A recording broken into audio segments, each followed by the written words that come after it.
रायगड महाराष्ट्रासह देश विदेशातील ताज्या बातम्या पाहण्यासाठी मॅक्स इंडिया लाईव्ह चॅनलला सबस्क्राइब करा आणि बेल आयकॉन दाबायला विसरू नका। नंतर आम्हाला कळतं त्याच्यात तथ्य नाही, त्याच्यावर मी नेहमी सांगत असतो आपल्याला आता माझ्या आज दिवसभर कार्यक्रम आहे, दुपारून कुठंतरी आम्ही बोलू। आता काय बोलायचं, आता जर जे काही सांगायचं होतं ते मी आपल्याला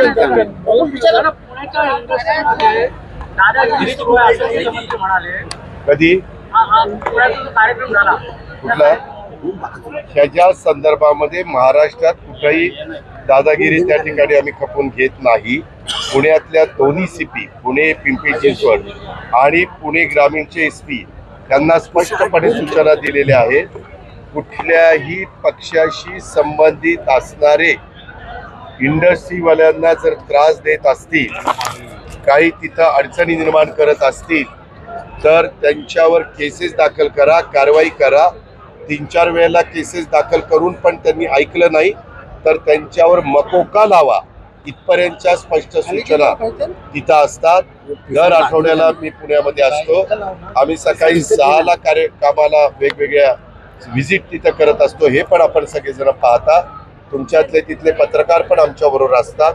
त्याच्यामुळं या कुठंच पुण्यामध्ये नाही, महाराष्ट्रात कुठेही इंडस्ट्री असतील त्या ठिकाणी येणाऱ्या उद्योगपतींना त्यांची गुंतवणूक केल्यानंतर त्यांना ज्या काही मदत झाली पाहिजे, सुविधा मिळाल्या पाहिजे ते देण्याचं काम आणि कायदा सुव्यवस्था चांगली राखण्याचं काम हे महायुतीच्या सरकारचंच म्हणजे राज्य सरकारचं आहे, ते आम्ही पार पाडतो।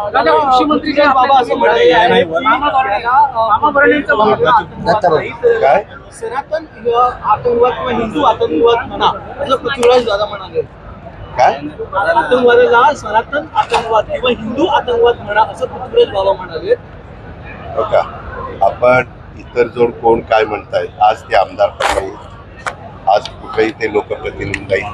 तुम्ही आता प्रत्येक महाराष्ट्रातल्या कुठल्या व्यक्तीच्या बद्दल ते असं म्हणतायत करून आम्हाला प्रश्न। मी मगाशी भाषणात काय सांगितलं, सर्व जाती धर्म, सर्व पंथ, सर्व प्रांत, सर्व भाषा त्यांना त्या ठिकाणी आपण सहकार्य केलं पाहिजे। मात्र ज्या त्या राज्यामध्ये असणाऱ्या मातृभाषेला अग्रक्रम दिला।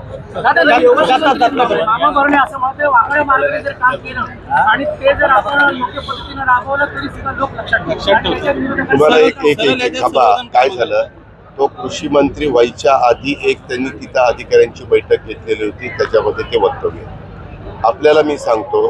आम्ही जसे नियम करतो, आता कधी कधी लोकांच्या करता एखादा प्रश्न सोडवायचा असेल आणि तो प्रश्न सोडवत असताना फार नियम तिथं अडचणीचे ठरत असतील तर कधी कधी जनतेच्या भल्याकरता ते प्रश्न सोडवण्याच्या करता नियम थोडेसे बाजूला ठेवून त्याच्यातनं मार्ग काढावा लागतो। फक्त तो मार्ग काढताना तो संविधानाच्या चौकटीत आणि कायद्याच्या चौकटीत बसला पाहिजे, एवढंच बघायचं असतं। कारण बऱ्याचदा राज्य सरकारला स्पेशल केस, त्याच्यामध्ये विशेष बाब हा करण्याचा अधिकार आहे, एवढं तर माहिती आहे तुम्हाला। ते आम्ही केव्हा वापरतो विशेष अधिकार, इंडिव्हिज्युअल कोणाला फायदा देताना नाही।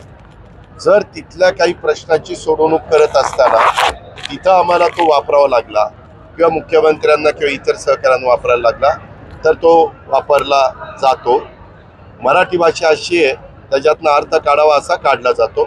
तुम्ही आपलं त्याच्यातनं बघा, कृषी मंत्री आता असं म्हणायला लागले, अहो एखाद्या शेतकऱ्याच्यावर संकट आल्यानंतर काही नियमाला बाजूला राहून पण आम्ही कॅबिनेटला निर्णय घेत नाही का, घेतो का नाही, त्यातला भाग येतो।